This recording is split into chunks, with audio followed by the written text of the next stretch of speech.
आज मैं कुंदन कुमार आपको 12th क्लास की BA की अंग्रेजी द स्टोरी ऑफ इंग्लिश कि आज मैं ओल्ड इंग्लिश की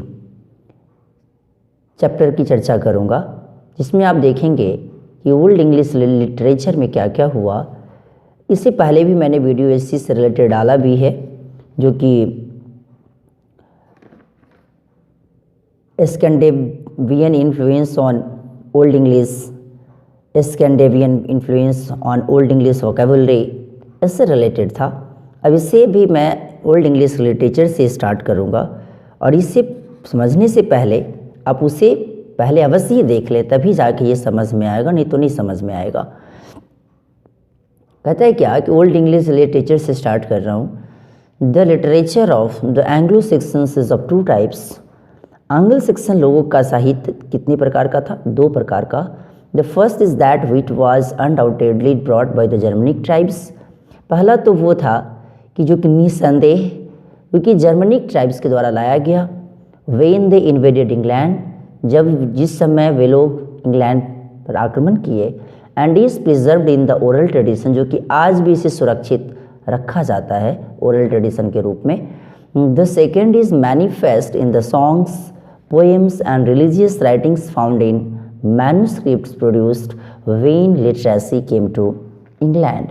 दूसरा प्रकार का स्पष्ट और प्रत्यक्ष रूप से गीतों, कविताओं, धार्मिक लेखों के हस्तलेखों में प्रयुक्त किया गया था जब इंग्लैंड में साक्षरता का प्रवेश हुआ। When literacy came to England, जब साक्षरता इंग्लैंड में आई। मैन्युस्क्रिप्ट्स मतलब होता है हस्तलिपि। Unfortunately only a fragment of old English poetry has survived and the manuscripts are the following। दुर्भाग्यवश ओल्ड इंग्लिश की जो पोएट्री, जो उसका खंडित भाग हाथ से लिखा हुआ उपलब्ध है, तथा वे पांडुलिपियाँ भी, उनकी हस्तलिपियाँ भी निम्नलिखित हैं, जैसे कि आप देखेंगे यहाँ the Beowulf, the Junius, the Exeter books, the Vercelli book. ये सारे की चर्चा इसमें आती है। ये सारे की चारों बुक्स हैं। और the golden period of Old English literature was the era of king Alfred. Old English की जो गोल्डन पीरियड, वो कौन सा पीरियड था? तो किंग अल्फ्रेड का जब जिस समय शासन चल रहा था, उसी समय का शासन काल को हम किसका एरा ऑफ किंग अल्फ्रेड के नाम से जानते हैं।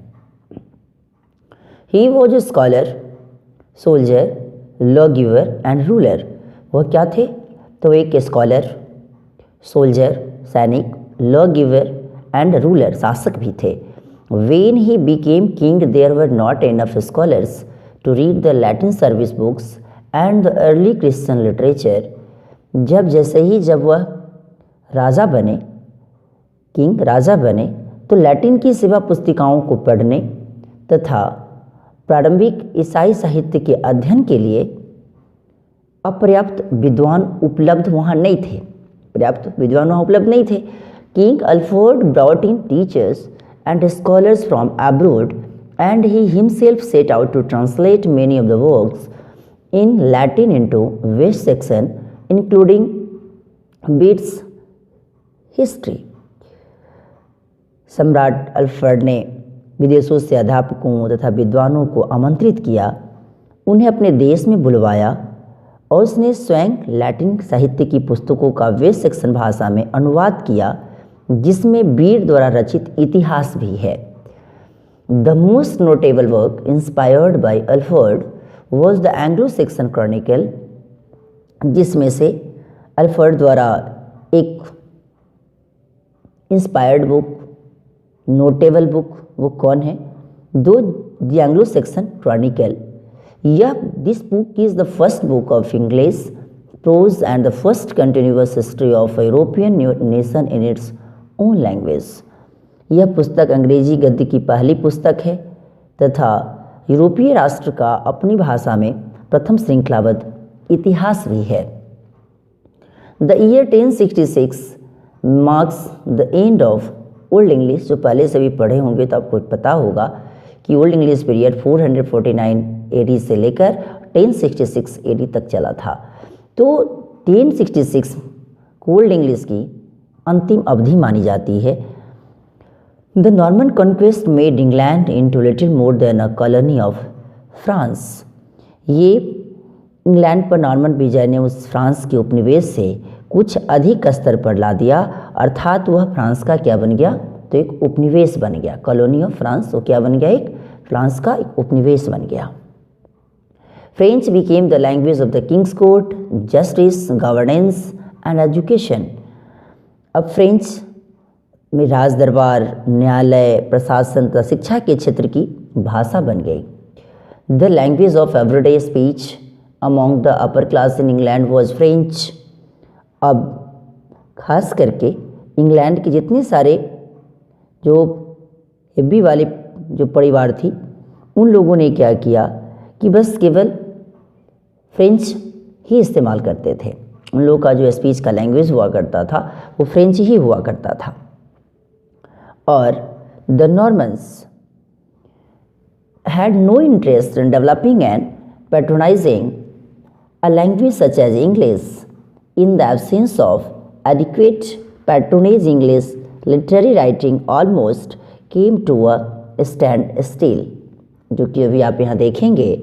खास करके ये नॉर्मन्स को इस भाषा को डेवलप करने में कहीं से कोई इंटरेस्ट नहीं था। लोगों ने इस लैंग्वेज को, जैसे कि इंग्लिश भाषा को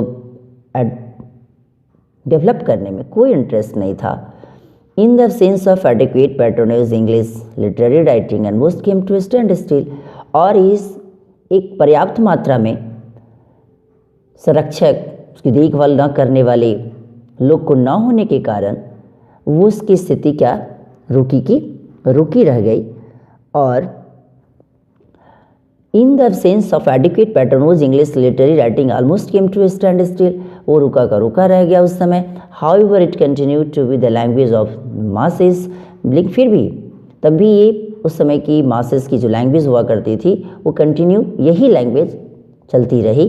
इसके बाद वाले पेज पे चलता हूँ। Over a period of time due to close interaction and intermarriages, English began replacing French first in the homes and later in the offices and schools. अब एक समय के अंतराल के बाद इसमें परस्पर संबंध तथा अंतर विवाह के परिणाम स्वरूप अंग्रेजी भाषा ने फ्रेंच भाषा का सर्वप्रथम घरेलू तथा इसके पश्चात बाद के समय में कार्यालयों, विद्यालयों में स्थान प्रारंभ करना शुरू कर दिया। The children of the nobility spoke English as their mother tongue and had to be taught French in school।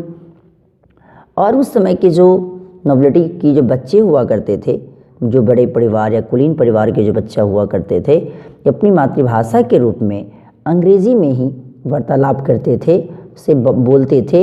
And to be taught French in school, और उन्हें विद्यालयों में भी फ्रेंच ही पढ़नी पड़ती थी। Thus the English language survive the onslaught of the French rulers. इससे ये पूर्ण रूपेण क्लियर होता है कि अंग्रेजी ने फ्रांसीसी शासकों द्वारा घातक आक्रमण से स्वयं को मुक्त तथा पुनः स्थापित किया। Moreover England was restored to English kings within 150 years of the Norman conquest. और इतना ही नहीं, इससे आगे बढ़कर भी जो इसके अलावा मोरओवर इसके अलावा नॉर्मन विजय के 150 वर्ष के बाद इंग्लैंड में अंग्रेजी राजाओं की पूर्ण वापसी हुई नहीं। और ये पूर्ण रूपेण आज आपका चैप्टर एक कंप्लीट हुआ। जैसे इसकी क्वेश्चन की थोड़ी सी मैं चर्चा कर दूं, जिसमें आप देखेंगे अभी, जिसमें क्वेश्चंस आपके हैं कि राइट ट्री फॉर ट्रू और एफ फॉर फॉल्स के रूपों में इसकी चर्चा करनी है। तो उसको आप देखेंगे कि Old English is known also as Anglo Celtic English, सही बात है, इसको हम ट्रू लगाएंगे। दूसरे की Old English was a single uniform language, नहीं, आप पढ़े होंगे तो आपको पता होगा कि ये यूनिफॉर्म लैंग्वेज नहीं था। The writing system of Old English is very different from what we find today. अब क्या सही बात है कि उस समय की इंग्लिश लिखने की तरीका कुछ अलग और अभी की इंग्लिश की तरीका लिखने की अलग है। दूसरे की चर्चा करूं कि Scandinavian influence on the old English vocabulary also affected the grammatical system, सही बात है, इसको भी इन्होंने सही किया। The era of king Alfred was very bad for English literature, नहीं, the era of king Alfred was very bad नहीं था, अपने आप में उसमें का बहुत अच्छा था, किसके लिए, लिटरेचर के माध्यम से, इसलिए इसका आंसर क्या हो जाएगा, फॉल्स।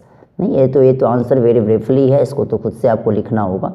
और ये वीडियो आपको कैसा लगा इसके बारे में लाइक, सब्सक्राइब एंड कमेंट करना ना भूलें, और इसे वीडियो को अवश्य ही देखें, क्योंकि इससे रिलेटेड 12th क्लास में कुछ क्वेश्चंस आते ही आते हैं। और इस चैप्टर को आज इतना ही पे समाप्त होता है, और इससे रिलेटेड कहीं कोई डाउट है तो उसे कमेंट में लिखें और उसे बताएं, उसका मैं क्वेश्चन का आंसर बताने की कोशिश करूँगा। Thanks a lot.